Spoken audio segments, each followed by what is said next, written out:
for Patrick Peterson. I mean, Well, Arizona we said they don't don't have a want second him. because we gave it to the Bears. Yeah, that's right. You swapped him for Mac. I forgot about that. Yeah, Dang it, Kenny, you're making it hard. I can't Well, make this easy for you guys. Well, okay. How about really, this? there's not a whole How about lot you're this? gonna do. I Let's be I honest. know it's. I know it seems because it's a rival, but in the offseason, obviously you have Elway who's driving the frickin' driving the damn bus right underwater Oh, off a cliff. I mean, I don't get how you have that much talent on a team 2 years ago and it just completely nosedives. But it Peyton looks Manning. like Elway also is driving that bus. Um, and I know I'm not saying he's worth it, but I'm just saying, what if you offered Chris Harris for a first? I mean, do you think it'd be worth it for Chris I'd Harris do to it. come over? Yeah, thank you. Okay. I would do it. I would do it. Chris Harris is underrated corner. He's always been in the top 10 every year in every cornerback category. Yeah, he may not be top three, but he's still a solid guy. And if he could No, bring someone in there and, like, and he shuts Keenan Allen down every year. So yeah, I would. I'm all for that. okay, just showing examples. I mean, I know you have Gary and Conley, and I don't. Who's your other corner, man? I'm not being mean. I'm just trying to like. No, Daryl Worley's actually our highest rated corner right now. Really, he's But we higher just than got Nevin Conley. Lawson. Yeah, he's higher than Conley. Conley had the pick, but Worley's better in coverage. He's a lot more physical. We just got Nevin Lawson back from suspension. Trayvon Mullen is, he's a rookie. He's coming into his own. Yep. But yeah, Worley has been our number one corner. He's been doing really well. He's been balling out. How do you feel about Lamarcus Joyner? Do you think he was worth it? Yes, I do. After I'll tell you what. After the Chicago game, you saw a difference. I think that the way that he was being utilized prior to the Chicago game, it kind of exposed some of his deficiencies. But I think that now the way that they're using him, he's more physical. He's able to move around a little bit more. He's able to get into the open field. He's great at tackling. Um, he's just not really great on coverage. And so I think that now with him where he's at and putting Eric Harris back at safety, we've seen a lot more success that way. So I definitely think he's worth it, especially from the leadership perspective. He's been doing a lot more to lead the DBs and to kind of guide them into what they should be doing. He's also helping the receivers a lot. He's been working with Hunter Renfro a lot and helping to make Hunter better.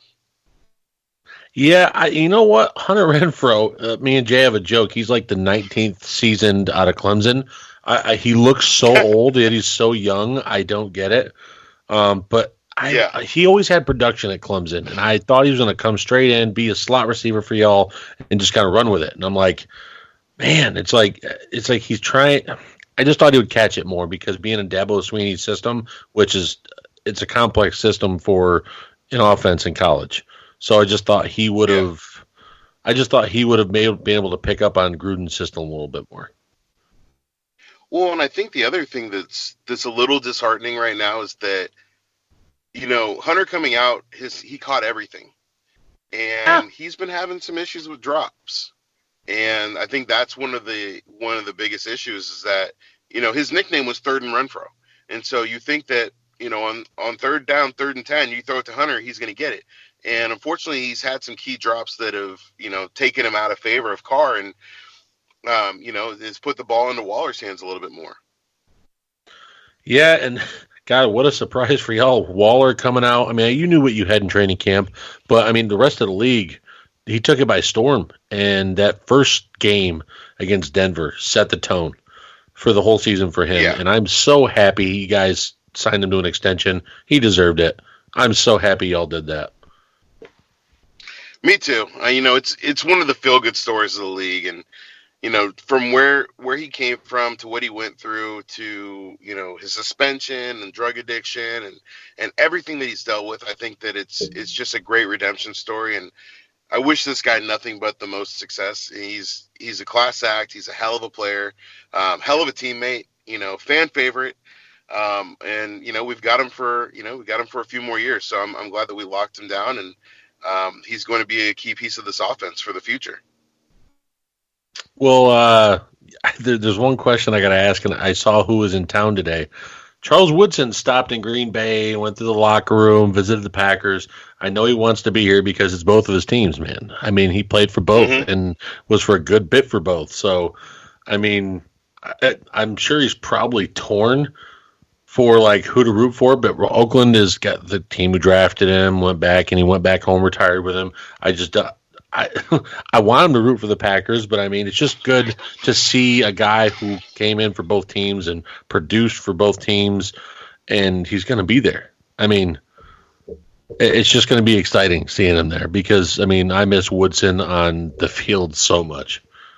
Oh, me too. Well, you know what? Let me get right to it. All right, Kenny, what is your final prediction? What is your score? And who is your MVP? Whew. We put the pressure on here, man. It's first and goal. It's going to be a hard-fought game.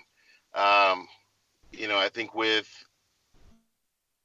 the Packers having their key receivers out, with the Raiders having key receivers out, I think it's going to be it's not going to be a shootout, obviously. It's going to be a hard-fought game, fought in the trenches. I'm going to say 21-17 Raiders. MVP of the game is going to be Josh Jacobs. Jay, you want to go next or you want me to go? Go ahead. I know you always want to go last. All right. I agree. Everyone age before beauty. I've seen a lot buddy. of. I see. You're older than me, sir. That's not how it looks, though. Oh, it does. Oh. There's a lot of gray hair in that head of yours, sir. Yeah, but this hair, that's what this hair is like Uncle Jesse's, man. It's beautiful. No, Uncle Jesse didn't have a streak of gray. You got that Joe Pesci hair from He does in Fuller House, asswad. Uncle Jesse had a streak of gray in Full House too. You're ruining my argument, Kenny. I'm just saying, my daughter's been obsessed with Full House, so we watch it every night. See, I can't compare him to Jesse because Jesse had the full head of hair. He didn't have shaved sides. It's modern day implications, man. This is 2019. It's modern. How dare you? I can All do right. whatever I want. So I've been reading a lot on this prediction, and I've been going both ways. But the thing is, Kenny, I've been seeing a lot of analysts. I mean, go ahead and have the spread at almost a touchdown at sometimes. And I'm like, really? I'm like, with both receiver cores hurting, the run games, they're healthy. I mean, you got to think. Yeah, and plus it's also going to be a chillier game in Green Bay. It's not going to be like 20 degrees cold, but I was reading it should be anywhere from probably like 37 to 43 degrees on Sunday. So it's going to be chillier. So yeah, I expect it to be a running game, and I expect it to be a 17-16 win for Green Bay. I think it's going to be a 1-point victory.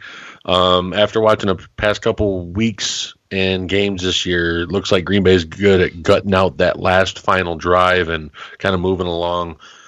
But my MVP is going to be Mr. Mercedes Lewis. He is going to have a touchdown and about 78 to 85 yards. Okay. Not going to be a lot of scorers here on wide receivers. Yep. That's why, the yards aren't high. Yeah. 21-10.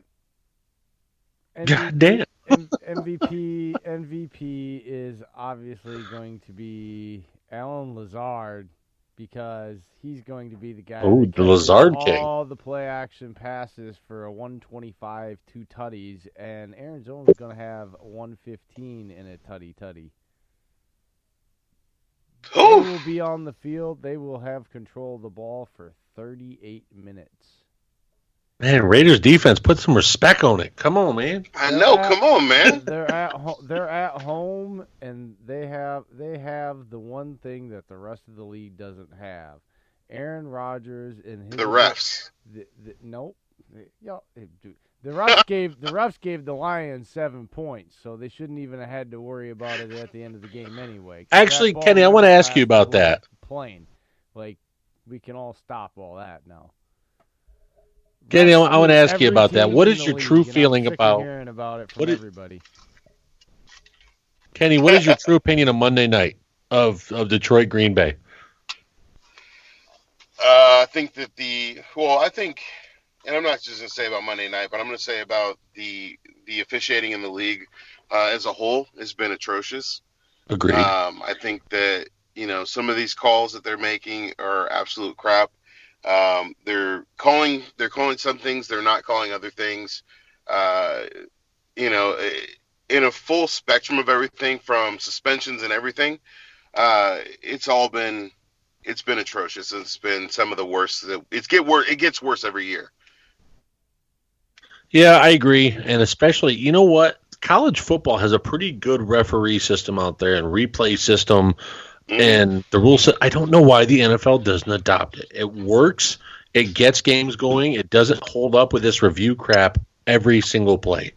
I mean, the college game speed goes through flying, and I love it. I wish the NFL would look more into it. But, yes, I completely agree the refs. And I'll even say it. The refs missed a call on that second hands to the face with Flowers. It was egregious. I'm not even going to lie. That was a horrible call. Okay, well, that's great because, like I said, everybody want to get into the refs, but they always want to talk about it one-sided. It's like, okay, so how do we know that they don't? I'm not. I was just pointing it out. I'm talking about this in general. The asininity of being one-sided when we want to get on national TV and talk about 2 calls that weren't made. Well, okay. Then let's talk about the whole damn game. Let's talk about the entire league. But we don't want to do that because we want to light fires under people's asses so that they click and get paid millions of dollars to make stupid statements that are not even close to being true because they're so pigeonholed in one's corner. Dude, on 3rd down, 11 yards down the field, the linebacker pushes Aaron Jones down and turns around and looks at the referee. No flags thrown. That's a 3rd down. They got a punt. They're on the 40-yard line of the Lions at that point, marching down the field. Like, every team gets screwed. That ball never crosses the front plane. It never gets up by his chin. It's at least a half inch short of the goal line. They gave him 7 points. Like, so we can talk about 2 calls, but that's just because we wanna adhere to a whiny fan base that when they lost the game, we're in freaking beat writers' direct messages wishing death on 23-year-olds that aren't married and their unborn kids. Like, grow the hell up. Get over yourself. Well, I want to emphasize on something. With this bullshit over the week, national media is ridiculous. No, I want to emphasize on something. So, Kenny, did you watch that game live? Aren't we sitting? Kenny? Yeah, sorry. Oh. Yeah. I was going to say, so did you watch that Monday night game with Detroit and Green Bay live? No, I didn't get to see the whole game. I only saw parts of it. Well, in the beginning when that rushing touchdown was called, and then it was said, so that's the thing. I had an eerie feeling that it was going to come down to a late ref call to swing it either way. When one ref came in and said, he's down, turnover on downs, and then the other side judge came in and said touchdown, and then the head referee came in and said, no, first down, Green Bay, stopped. And then it just got overturned out of nowhere, and I'm like, oh, crap. It's gonna come down to a late call. I already know it. And one fan base is going to be really upset at the end of the night. I just had that feeling after that because it's just, as a crew, how can you not come together and come to a decision and people are just throwing decisions over each other?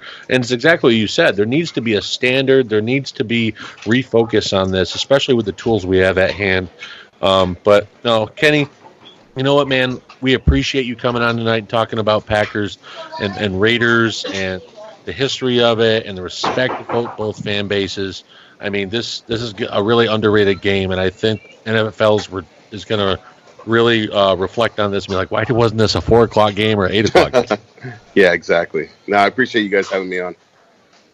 I know I love it. I know Jay loves it. Even though he was quiet a little bit, I know he still loved it. Man, I am busting my ass at work all night. I'm lucky I'm still even awake right now. Preach.